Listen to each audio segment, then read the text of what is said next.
दुनिया में कुछ सच ऐसे होते हैं जो हेडलाइंस में आते हैं और फिर भुला दिए जाते हैं। कुछ जिंदगियां ऐसी होती हैं जो एक केस फाइल में बंद होकर रह जाती है। यहाँ हर केस के पीछे एक इंसान है, एक कहानी है, एक सच है, और वो सच चाहे कितना भी दर्दनाक हो सामने आना चाहिए। मेरा नाम है धनुष राजपूत और आप देख रहे हैं वेल क्राइम।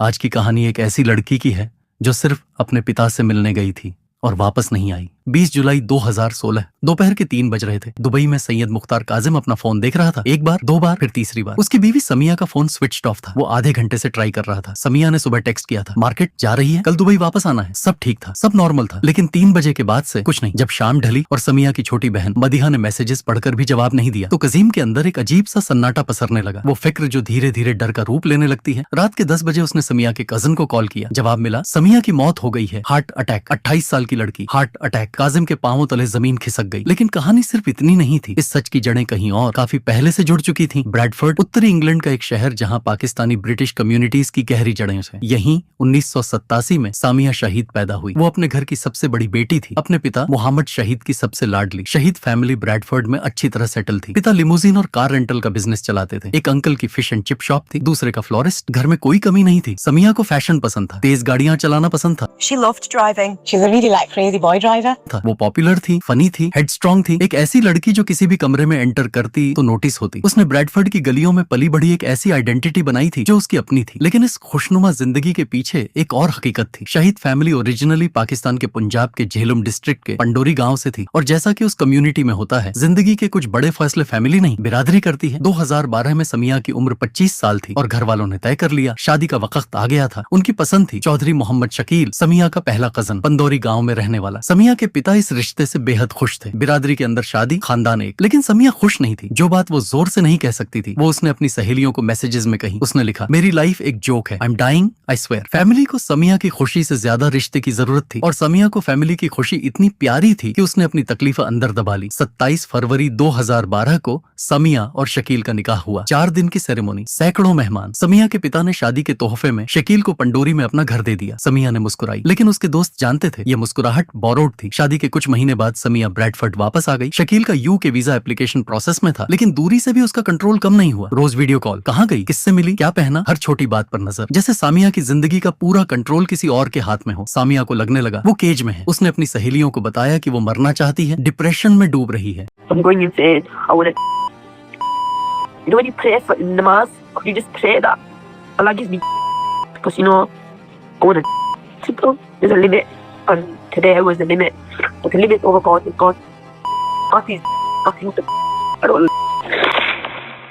दिसंबर 2012 में घर वालों के प्रेशर पर वो वापस पाकिस्तान गई। 6 महीने वहां रही, कुछ नहीं बदला। जून 2013 में वो फिर ब्रैडफोर्ड लौटी और फिर कुछ महीने बाद उसके दोस्तों ने कुछ अलग देखा। समिया की आंखों में रोशनी थी। अक्टूबर 2013 लंदन के एक रेस्टोरेंट में एक शाम, एक मुलाकात। सैयद मुख्तार काजिम अली दुबई में रहता था, फोटोग्राफर था, डुअल ब्रिटिश पाकिस्तानी नेशनल था। वो कुछ दिनों के लिए लंदन आया हुआ था। समिया और कजीम की बातचीत शुरू हुई और जो शुरू हुआ वो बस बातचीत ही नहीं था। समिया ने उसे सब कुछ सच सच बताया। पहली शादी, घर वालों का प्रेशर, डिप्रेशन, वो केस जिसमें वो फंसी हुई थी। और काजिम ने सुना, समझा और उसका हाथ छोड़ने के बजाय और मजबूती से थाम लिया। 2014 की शुरुआत में शकील का यूके वीजा रिजेक्ट हो गया। समिया ने उसे फोन पर कहा, लगता है किस्मत हमारे साथ नहीं है, बेहतर होगा हम अलग हो जाएं। शकील ने तलाक देने से साफ इनकार कर दिया। समिया ब्रैडफर्ड की एक मॉस्क गई। वहां के इमाम मौलाना सईद मोहम्मद सिप्तैन कज़मी से उसने बात की। इस्लामिक लॉ में फोर्सड मैरिज के बारे में उसने बताया। उसकी शादी उसकी मर्जी के बिना हुई थी। इमाम ने शकील को कांटेक्ट करने की कोशिश की। शकील ने कोई जवाब नहीं दिया। 1 मई 2014 को सामिया को डिवोर्स डिक्री मिली। उसने ये बात घर वालों से छुपाई। 7 सितंबर 2014 को उसी इमाम के सामने समिया ने कजीम से निकाह कर लिया। कुछ क्लोज दोस्त, कजीम की फैमिली, एक छोटी सी वार्म सेरेमनी। समिया पूरे निकाह में मुस्कुराती रही, गाती रही। 17 दिन बाद दोनों ने ब्रिटिश लॉ के तहत अपनी शादी लीगली रजिस्टर भी करवा ली। लेकिन ये राज ज्यादा देर नहीं छुपा। अक्टूबर 2014 एक शाम सामिया अपनी कजन के साथ ब्रैडफर्ड की एक गली में चल रही थी। अचानक एक आदमी, उसके हाथ में लोहे की रॉड, उसने समिया पर हमला किया। उसकी लेग्स पर। उसकी कजन को हाथ तक नहीं लगाया। समिया ने पुलिस कंप्लेंट की। हमलावर कभी नहीं पकड़ा गया। उसी हफ्ते इमाम काज़मी को शाहिद फैमिली की तरफ से धमकी भरे कॉल्स आए। समिया समझ गई घर वालों को सब पता चल गया था। उस लोहे की रॉड का वार सिर्फ उसके पैर पर नहीं पड़ा था, वो एक मैसेज था, एक वार्निंग। इसके बाद समिया की माँ ने उसका सारा सामान घर से बाहर फेंक दिया। कजीम को कॉल करके धमकी दी गई कि वो समिया से दूर हो जाए। मई 2015 में जैसे ही दुबई का स्पोजल वीजा मिला, समिया अगले ही दिन निकल गई। दुबई में काजिम के साथ उसकी नई जिंदगी शुरू हुई। एक प्रॉपर्टी कंपनी में जॉब, दोनों साथ घूमते, सपने बुनते। समिया एक बच्ची चाहती थी, सोचती थी जब बेबी होगा शायद अम्मी अब्बू माफ कर देंगे, शायद सब ठीक हो जाएगा। Everything will change once baby will be born, when we'll come to know. The moment we'll come to know, I think everything will change, inshallah. लेकिन अब्बू ने कभी जवाब नहीं दिया। सितंबर 2015 में समिया ब्रैडफोर्ड गई माफी मांगने। अम्मी ने एयरपोर्ट से पिक किया, अब्बू के साथ इमोशनल मुलाकात, सभी रोए, लेकिन वो पल बस कुछ मिनट का था। रिश्तेदारों ने इज्जत और बिरादरी की बात उठाई। समिया ने एक शिया आदमी से शादी की थी, उसने फैमिली को बेइज्जत किया था। और एक बात और, समिया ने कजीम से शादी से पहले शिया फेथ भी एक्सेप्ट कर लिया था। ये घर वालों के लिए एक और जुर्म था। उसी रात समिया ने रोते हुए कजीम को कॉल किया, मेरे किड्स इन्हें कभी नहीं देख पाएंगे, मैं टूट गई हूँ, my only pride is you. वो वापस दुबई आ गई। My kids never see him, never hear him. मैं टूट गया। That's it. My only pride is you. कोई भी नहीं।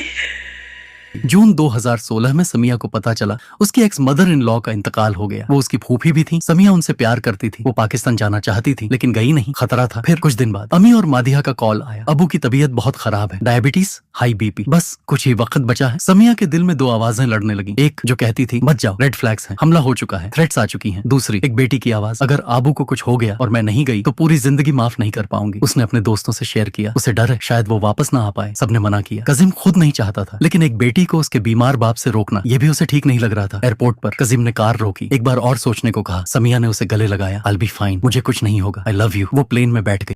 I love you. I miss you lots. Take care and please eat. I love you and I'm calling as soon as I reach. The plane is moving now. Take care. I love you.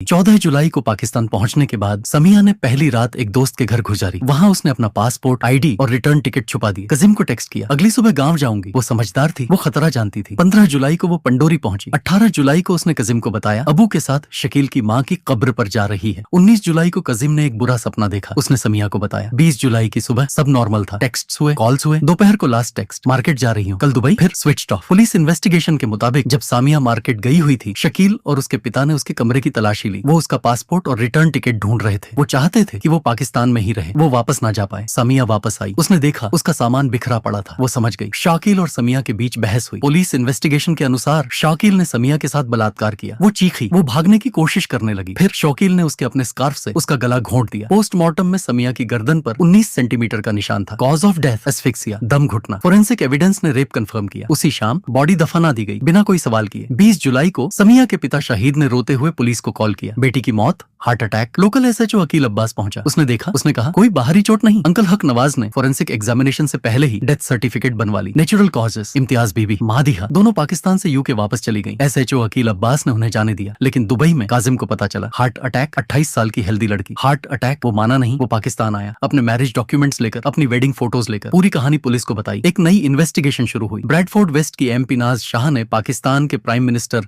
Nawaz Sharif को directly letter लिखा, body एक्सह्यूम करो, independent postmortem करो, ये honour killing है। Punjab government ने action लिया। DIG Abubakar खुदा बख्श की टीम को ये केस असाइन हुआ। जो निकला वो सबको हैरान कर गया। पोस्टमार्टम में समिया की गर्दन पर 19 सेंटीमीटर का रेडिश ब्राउन मार्क था। Cause of death asphyxia. Forensic examination ने कंफर्म किया समिया के साथ मर्डर से पहले रेप हुई थी। हार्ट अटैक वाली पूरी कहानी झूठ थी। पंजाब गवर्नमेंट ने इस किलिंग को प्रेमेडिटेड कोल्ड ब्लडेड मर्डर कहा। 2 सितंबर 2016 को एसएचओ अकील अब्बास को अरेस्ट किया गया। एविडेंस छुपाने के लिए, ब्राइब लेने के लिए, विटनेसेस को देश छोड़कर जाने में मदद करने के लिए। अंकल हक नवाज डेथ सर्टिफिकेट फॉर्ज करने के जुर्म में अरेस्ट हुआ। शकील पकड़ा गया, फादर शहीद पकड़ा गया। 14 अगस्त 2016 को पुलिस ने बताया शकील ने कन्फेस किया था, उसने समिया का गला उसके स्कार्फ से घोंटा था। 27 सितंबर 2016 को जज अमरीन कुरैशी के सामने ट्रायल फॉर्मली शुरू हुई। चार्ज शीट दोनों एक्यूज्ड को दी गई। डिफेंस लॉयर्स ने कहा कोई एविडेंस नहीं है। अक्टूबर 2016 में इम्तियाज बीबी और मदिहा को पाकिस्तान कोर्ट में प्रोक्लेम्ड ऑफेंडर्स डिक्लेयर किया गया। अरेस्ट वारंट्स निकले। इंटरपोल रेड नोटिस अप्लाई हुआ। यूके की तरफ से एक्सट्रेडिशन नहीं आई। दिसंबर 2016 में फादर शहीद को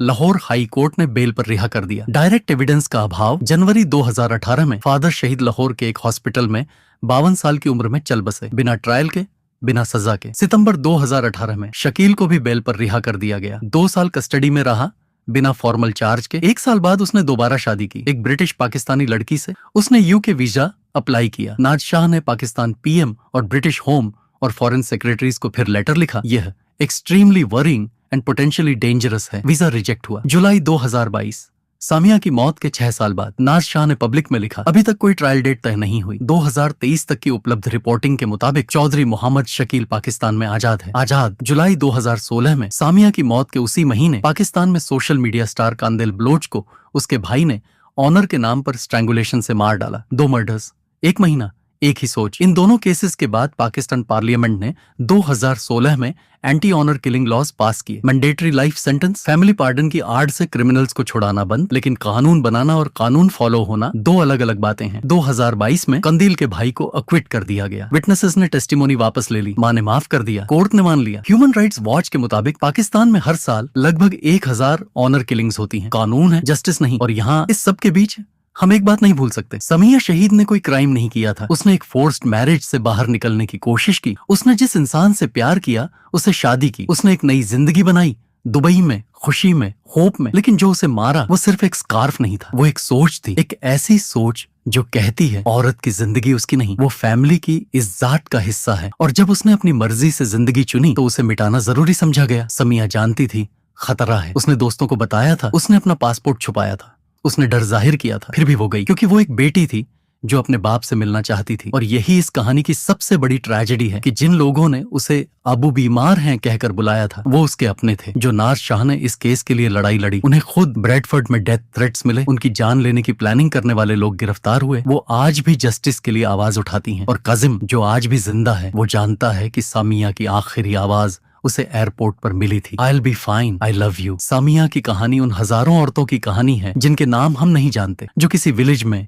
किसी सिटी में, किसी इजाद के नाम पर खत्म कर दी जाती है। वो 28 साल की थी, उसे ड्राइविंग पसंद थी, फैशन पसंद था, एक बेटी चाहती थी और उसे सिर्फ ये सब चाहने की वजह से मार दिया गया। सामिया शहीद 1987 से 2016, उसका नाम याद रखिए। सामिया शहीद की कहानी यहीं खत्म होती है, लेकिन इंसाफ अभी बाकी है। अगर ये कहानी आपको अंदर तक छू गई तो एक काम करिए, इसे शेयर करिए, क्योंकि जब हम किसी की कहानी शेयर करते हैं तो हम उसे एक बार फिर जिंदा करते हैं, उसे भुलाने से रोकते हैं। और अगर आप चाहते हैं कि ऐसी और कहानियां जो सिस्टम ने दबाने की कोशिश की, जो वक्त ने भुला दी, वो आप तक पहुंचती रहें, तो अभी वेल क्राइम को सब्सक्राइब करिए, बेल आइकॉन दबाइए ताकि कोई भी केस आपसे मिस ना हो। कमेंट्स में बताइए इस केस के बारे में आपके मन में क्या सवाल है। क्या लगता है आपको सामिया को इंसाफ कब मिलेगा? मैं हूं धनुष राजपूत, ये था वेल क्राइम। सच सुनना हमेशा आसान नहीं होता, लेकिन सच जानना जरूरी होता है। तब तक टेक केयर और याद रखिए, हर क्राइम के पीछे एक सच होता है और वो सच ढूंढना हमारा काम है।